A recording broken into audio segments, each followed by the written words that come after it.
E estou chorando porque recolleu o premio, pero é un premio colectivo e pro colectivo tamén.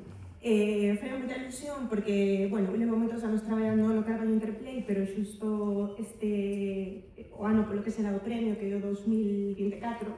comecei a codirixir e fixemos varios cambios, sobre todo para fomentar a creación de contido digital en galego, do traballo dos creadores e das creadoras. Creamos 2 premios exclusivos para eles, ensinámoslle e propiciamos que soubesen facer tamén pitching sobre os seus propios proxectos para despois poder venderlos a quen faga falta. Bueno, xeamos como un ecosistema e unha familia que ano tras ano vai crecendo dentro do que podemos. Estou super agradecida aos premios, ao xurado, a todos os creadores e creadoras que veñen, o público, as cósmicas que producen isto, o Concello de Carballo, que é o mellor e que sempre nos deixa programar absolutamente todo o que queremos. Quería, bueno, facer un pouco tamén fincapé en que hai como 2 ou 3 días anunciouse por parte do goberno catalán a creación da Casa da Creación Digital, que o va a facer con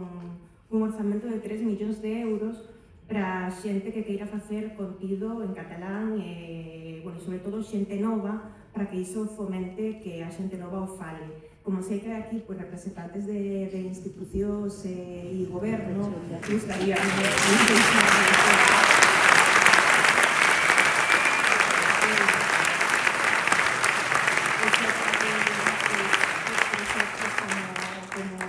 María, que é finalista María, parabéns, Linda, ou Novo Normal, ou mesmo Sara, que forma parte do xurado, ou todos os creadores e creadoras, non teñan que ter a responsabilidade personal